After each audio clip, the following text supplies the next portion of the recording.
Hi friends, welcome back to our channel. ഇന്ന് ഞാൻ വന്നിട്ടുള്ളത് വൈറ്റ് സോസ് പാസ്തയുടെ റെസിപ്പിയുമായിട്ടാണ്. അപ്പോൾ ഇത് ഞാൻ തയ്യാറാക്കുന്നത് നമ്മുടെ സാധാ മക്രോണി ഉണ്ടല്ലോ, അത് ഉപയോഗിച്ചിട്ടാണ്. അപ്പോൾ ഇതൊരു ഇറ്റാലിയൻ റെസിപ്പിയാണ്. അപ്പോൾ ഇതെങ്ങനെയാണ് തയ്യാറാക്കുന്നതെന്ന് നോക്കാം. ഈ വൈറ്റ് സോസ് പാസ്ത തയ്യാറാക്കുന്നതിന് വേണ്ടിയിട്ട് ഞാനിവിടെ 2 കപ്പ് മക്രോണിയാണ് എടുത്തിരിക്കുന്നത്. ഇതിനെ നന്നായിട്ടൊന്ന് വേവിച്ചെടുക്കണം. ഒരു 90% ഒക്കെ ഒന്ന് വേവിച്ചെടുക്കണം. അപ്പോൾ മക്രോണി മേടിക്കുമ്പോൾ ഈ ദാരും വീറ്റ് എന്നുള്ളതാണോ എന്ന് നോക്കുക കേട്ടോ. അതാണ് നല്ല മക്രോണി കേട്ടോ. പിന്നെ വേണ്ടത് കുറച്ച് പച്ചക്കറികളൊക്കെ വേണം.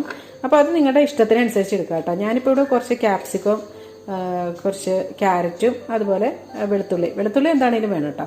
അപ്പോൾ ഇത്രയാണ് എടുത്തിരിക്കുന്നത്. വെജിറ്റബിൾസൊക്കെ നിങ്ങളുടെ ഇഷ്ടത്തിനനുസരിച്ച് എടുക്കുക കേട്ടോ. അപ്പോൾ ഇപ്പോൾ ഒരു 2 കപ്പ് പാസ്ത എടുത്തിട്ടുണ്ടെങ്കിൽ ഒരു 1 കപ്പ് വെജിറ്റബിൾസൊക്കെ മാക്സിമം വരുന്ന രീതിയിൽ എടുക്കുക. അതിൽ കൂടുമൊന്നും വേണ്ട. കൂടിയിട്ടുണ്ടെങ്കിൽ ഒരുപാട് വെജിറ്റബിൾ ആയാലും കൊള്ളില്ലല്ലോ. അപ്പോൾ ഈ പാസ്ത വേവിക്കുന്നതിന് വേണ്ടിയിട്ട് ഞാൻ ഒരു 6 കപ്പ് വെള്ളം എടുത്തിട്ടുണ്ട്. അതായത് 2 കപ്പ് പാസ്തയ്ക്ക് ഒരു 6 കപ്പ് വെള്ളം എടുത്തിട്ടുണ്ട്. അപ്പോൾ ഇനി ഇത് ഇതിനകത്തേക്ക് ഇട്ട് കൊടുക്കാം.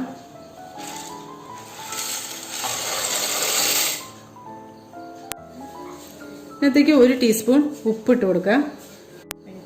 അപ്പോൾ ഇത് വെന്തോന്ന് നോക്കാനായിട്ട് ഒരു സ്പൂൺ എടുത്തിട്ട് ഇങ്ങനെ ഒന്ന് കട്ട് ചെയ്ത് നോക്കാം കേട്ടോ. കണ്ടോ, 2ആയിട്ട് മുറിഞ്ഞ് വന്നിട്ടുണ്ട്. അപ്പോൾ ഇത് വെന്തിട്ടുണ്ട്. അപ്പോൾ ഇനി നമുക്കിത് കോരി മാറ്റാം. അപ്പോൾ ഇനി അടുത്തത് വെജിറ്റബിൾസൊക്കെ ഒന്ന് വഴറ്റിയെടുക്കാം. അപ്പോൾ അതിന് വേണ്ടിയിട്ട് 1 ടേബിൾ സ്പൂൺ ബട്ടർ ഇട്ട് കൊടുത്തിട്ടുണ്ട്. ഈ വെജിറ്റബിൾസ് കുക്ക് ചെയ്യുമ്പോൾ ഹൈ ഫ്ലെയിമിൽ ഇട്ടിട്ട് വേണം കുക്ക് ചെയ്യാനായിട്ട്. അപ്പോൾ ഇനി വെളുത്തുള്ളി, പിന്നെ ക്യാപ്സിക്കം, പിന്നെ അടുത്തത് ക്യാരറ്റ്, ഇത് 3 കൂടെ ഇട്ട് കൊടുക്കാം. എന്നിട്ട് നന്നായിട്ട് നമ്മൾ വഴറ്റിയെടുക്കാം. 1/4 ടീസ്പൂൺ ഉപ്പ്, 1/2 ടീസ്പൂൺ കുരുമുളക് പൊടി, ഇനി ഇതെല്ലാം കൂടെ നന്നായിട്ടൊന്ന് മിക്സ് ആക്കിയതിന് ശേഷം ഫ്ലെയിം ഓഫ് ചെയ്യുക. അപ്പോൾ ഇനി ഇതിന് വേണ്ടിയിട്ടുള്ള വൈറ്റ് സോസ് റെഡിയാക്കി എടുക്കാം. ഇപ്പോൾ ഫ്ലെയിം ലോ ഫ്ലെയിമിലേക്ക് മാറ്റിയതിന് ശേഷം വേണം ഇത് റെഡിയാക്കി എടുക്കാനായിട്ട്. അതിന് വേണ്ടിയിട്ട് 2 ടേബിൾ സ്പൂൺ ബട്ടർ ചേർത്ത് കൊടുക്കാം. ഫ്ലെയിം ലോ ഫ്ലെയിമിൽ തന്നെ ആയിരിക്കണം കേട്ടോ.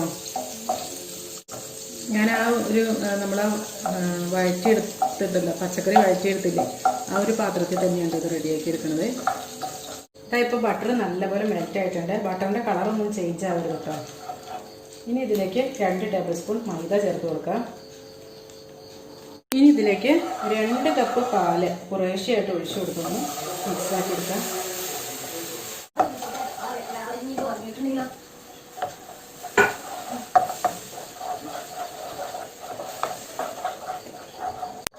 ഇത് നല്ല ക്രീമി ആയിട്ട് എടുക്കണം. അതുകൊണ്ടാണ് കുറേശ്ശെ പാലൊഴിച്ച് മിക്സ് ചെയ്ത് കൊടുക്കണമെന്ന് പറഞ്ഞ്. ഒന്നിച്ച് ഇങ്ങനെ ഒഴിച്ചെടുത്തിട്ടുണ്ടെങ്കിൽ ഇത് കട്ട കെട്ടി കിടക്കും. അപ്പോൾ ഇതിപ്പോൾ കറക്റ്റായിട്ട് വന്നിട്ടുണ്ട്. അപ്പോൾ ഇനി ബാക്കി ഉള്ള പാൽ മൊത്തം ഒഴിച്ചേക്കാം.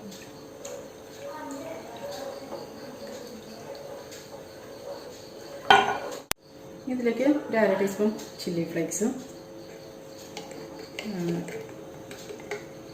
1/2 ടീസ്പൂൺ തന്നെ കുരുമുളക് പൊടിയും കൂടെ ചേർക്കാം.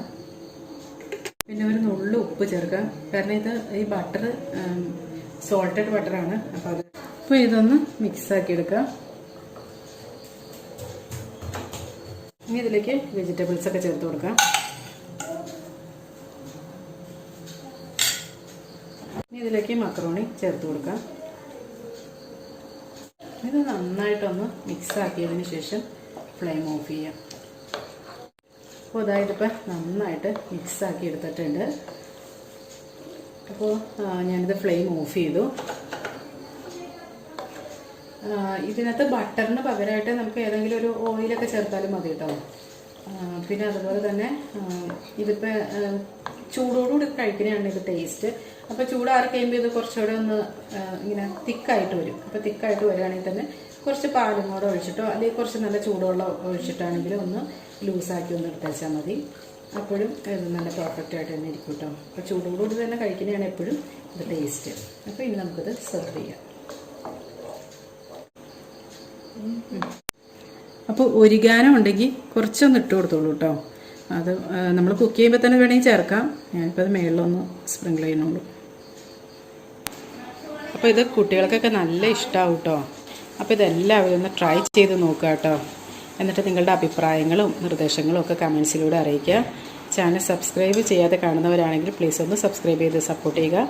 അപ്പോൾ നല്ലൊരു റെസിപ്പിയുമായി വീണ്ടും കാണാം. എല്ലാവർക്കും നല്ലൊരു ദിവസം ആശംസിക്കുന്നു. Thank you for watching Ayisha's creations.